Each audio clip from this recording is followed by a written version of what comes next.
Rasulullah Shallallahu Alaihi Wasallam sangat menganjurkan sekali kepada kita, jika ingin mencari pasangan hidup, itu utamakanlah agamanya.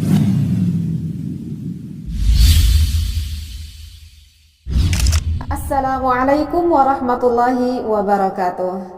Bismillah, alhamdulillah, wassalatu wassalamu ala rasulillah.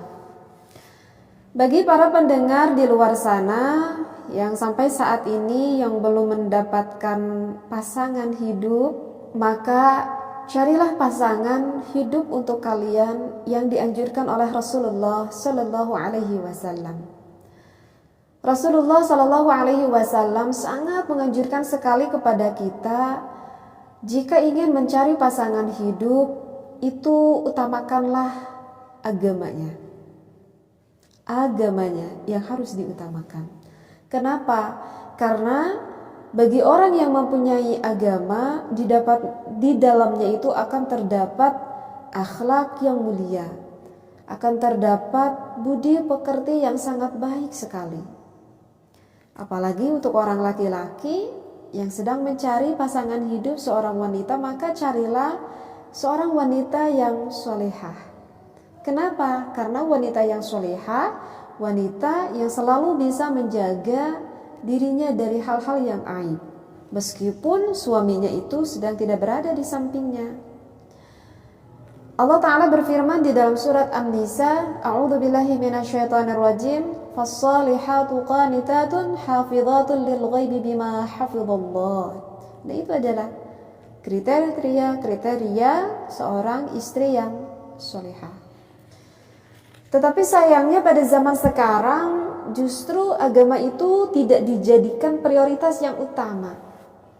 Kebanyakan pada zaman sekarang justru orang itu lebih memprioritaskan apa coba? Kebanyakan yang diprioritaskan itu pertama biasanya dicari itu dikarenakan hartanya. Jadi pengen dapat suami ataupun pengen dapat istri itu justru pengen yang kaya aja dulu. Masalah agama itu yang terakhir.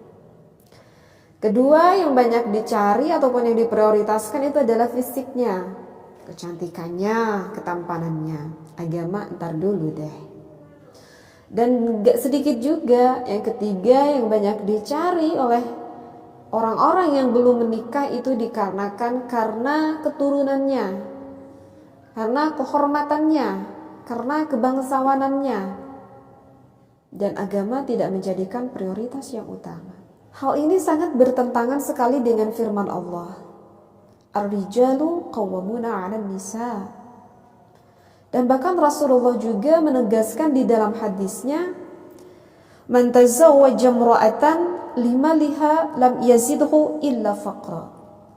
Di dalam hadis itu dikatakan man tazawwaj, barang siapa yang menikahi imra'atan seorang istri limaliha, dia itu menikah semata-mata karena hartanya aja.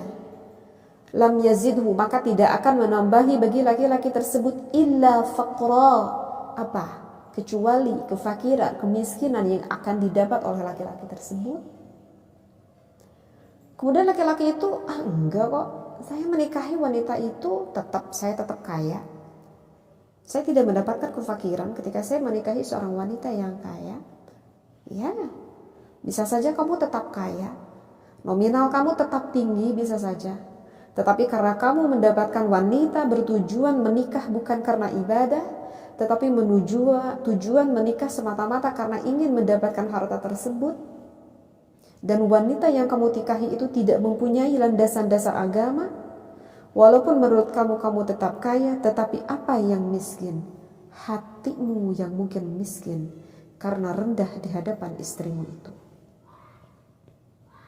Bisa difahami di sini ya?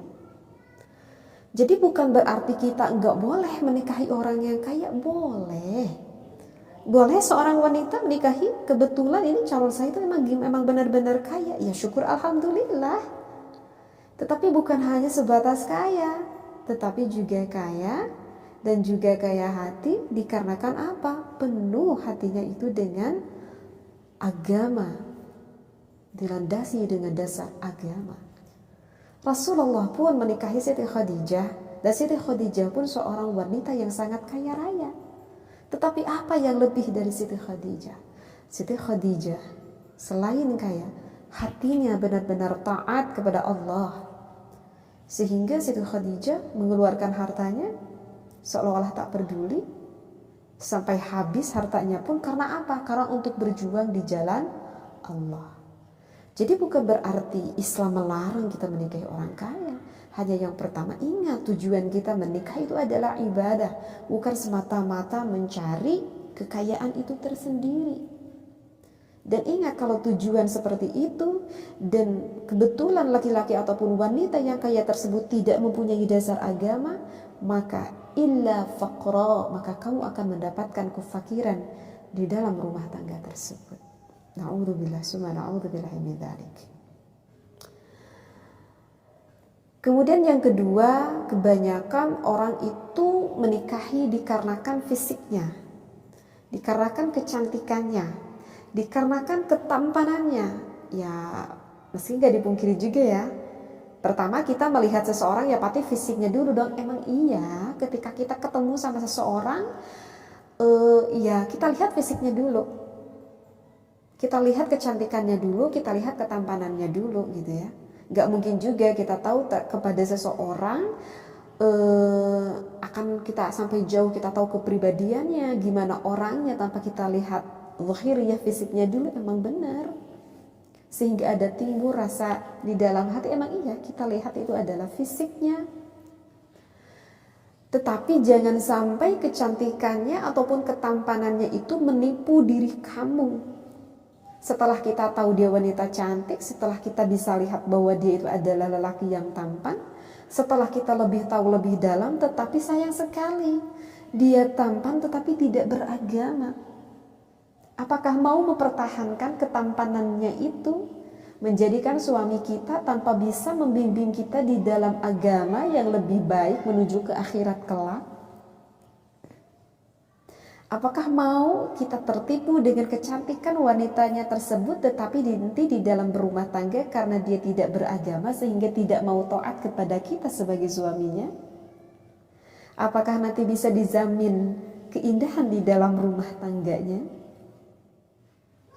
Ya, jadi boleh kita cari wanita yang cantik, boleh. Kalau yang cantiknya mau. Kalau kita cari lelaki yang tampan, boleh. Kalau lelakinya juga mau sama kita. Tetapi jangan sampai kita melupakan agama yang ada di dalam dirinya itu. Ya, agama yang harus diprioritaskan. Karena kalau kita semata-mata meniati karena kecantikan, karena ketampanan, itu akan menyesatkan kamu, gitu. Karena bisa saja kecantikannya itu menjadikan fitnah yang besar bagi diri kita. Dan kecantikan itu gak akan tetap abadi. Bisa saja kecantikan itu hilang dalam satu hari. Na'udzubillah, misalkan wanita tersebut mendapati musibah, na'udzubillah, sehingga hilang muka cantiknya. Ya, gak akan langgeng itu kecantikan. Pernah gak kita dengar ada nenek-nenek umur 80 tahun yang cantiknya sama persis seperti perawan yang umur 20 tahun? Kan kita gak pernah dengar. Itu menunjukkan bahwa kecantikan itu gak akan selamanya tetap. Kita tuh manusia yang kudus, yang baru, yang gak kekal, yang gak abadi. Ya, kecantikan kita pun gak akan abadi. Ya, udah 70 tahun kita udah peot gitu ya. Udah hilang kecantikan sama ketampanan kita itu. Tetapi kalau agama, semakin lama kita pelihara, ya semakin mulia orang tersebut. Diperjelas di sini ada di dalam hadis yang diriwayatkan oleh Abdullah bin Amr radhiyallahu anhu, ia berkata, Rasulullah sallallahu alaihi wasallam bersabda, la tazawwajun nisa. Janganlah kamu menikahi wanita li husnihinna, karena kecantikannya semata. Mengapa? Fa'asa husnuhunna, karena boleh kecantikannya itu ayurdiyahunna, akan merusak diri kamu. Wala tazawwajuhunna, dan janganlah kamu menikahi wanita li amwalihinna, dikarenakan kekayaannya, harta mereka. Mengapa? Fa'asa amwaluhunna, karena bisa jadi kekayaannya itu antutghiyahunna, akan membawa kesombongan bagi mereka. Walakin tetapinya tazawwajuhunna, nikahilah seorang wanita ala din yang mempunyai agama. Wala amatul kharma'u sawda'u dzata dinin afdal. Di sini dikatakan, dan sesungguhnya budak wanita yang tidak perawan lagi hitam tapi yang agamanya kuat itu lebih bagus. Hadis ini yang diriwayatkan oleh Imam Ibnu Majah. Barusan di dalam hadis yang terakhir dikatakan wala ammatul kharma'u sawda'u dzata dinin afdal. Andaikan ini di depan kamu tuh ada seorang budak, tetapi sekarang udah nggak ada budak ya. Misalkan ada seorang apa ya? Ada seorang janda deh, maaf ya, janda yang di luar sana. Misalkan ini diumpamakan. Ada seorang wanita yang satu ini wanita yang janda, lagi mukanya udah nggak terlalu cantik, janda pula. Tetapi wanita ini punya kelebihan, punya kehormatan. Apa? Wanita janda ini wanita yang sangat dekat sekali kepada Allah, karena wanita ini mempunyai agama. Dibandingkan dengan satu lagi, ada wanita yang cantik, lagi perawan, tetapi sayangnya wanita ini gak mempunyai agama, gak punya dasar agama, jauh sekali dari Allah. Maka lebih baik yang mana? Lebih baik ini janda daripada perawan, karena janda ini lebih mempunyai agama. Diibaratkanlah seperti itu. Tapi kalau misal kita dapat perawan cantik, pintar agama pula, ya itu mah beruntung sekali ya. Seperti itu. Ya, jadi jangan kita menikah didasari karena semata-mata melihat karena fisiknya aja. Gak boleh itu. Nanti kamu akan tersiksa akan kecantikan ataupun ketampanan dari pasangan kita itu. Dan yang ketiga, tak sedikit orang yang menikah itu hanya melihat akan keturunan saja, akan kehormatannya saja.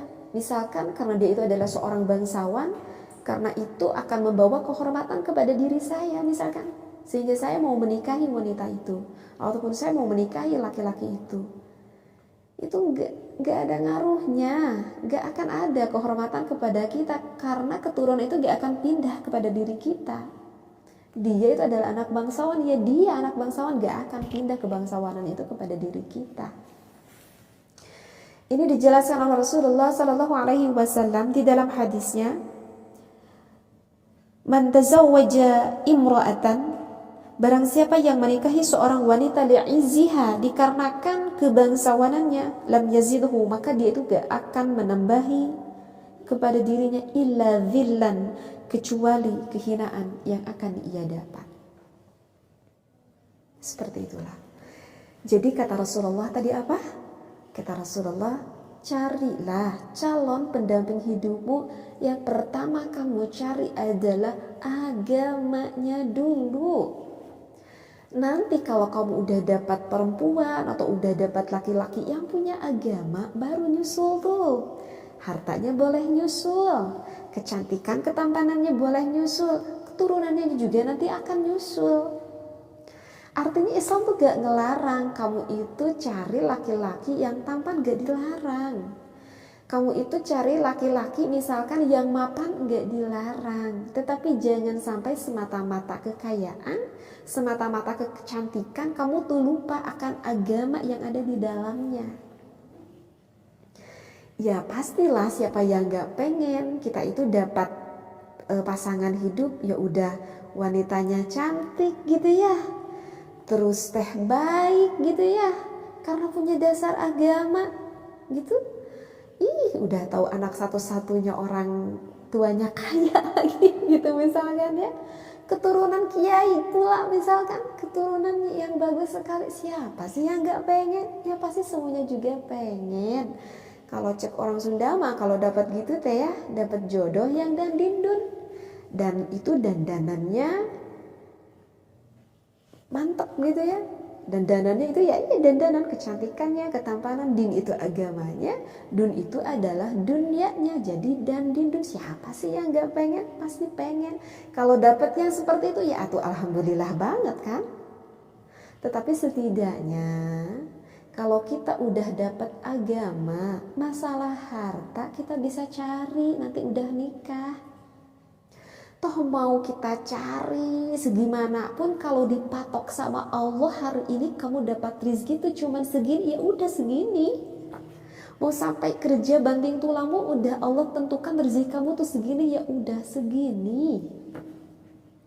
Ya, seperti itu. Setidaknya ya kita bercermin dulu lah.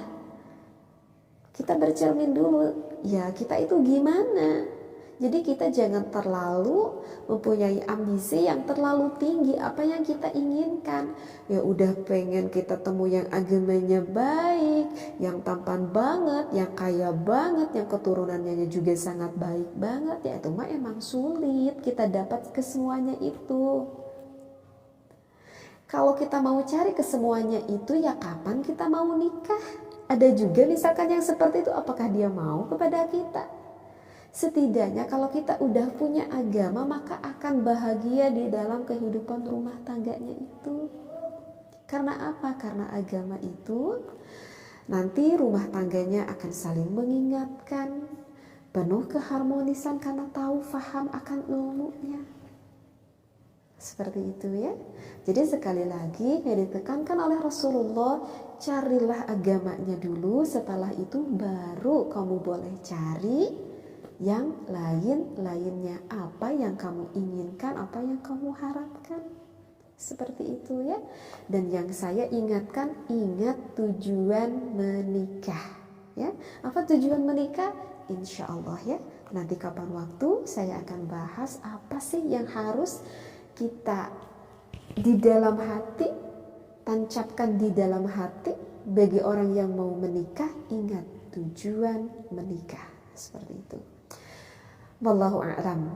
Baik, bagi para pendengar semuanya di luar sana, bagi yang ingin belajar mengaji Al-Quran ataupun yang memang belum hafal huruf hijaiyah sama sekali, maka bisa ditengok di channel Ngaji Bersama Teteh. Di sana saya mengajarkan mulai dari huruf hijaiyah sampai akhir ke jenjang membaca Al-Quran. Dan juga bagi yang ingin mendengarkan fikih yang lebih luas, maka bisa ditengok di channel sebelah saya juga di Konten Media. Wallahu a'lam, wabillahi taufiq wal hidayah. Wassalamualaikum warahmatullahi wabarakatuh.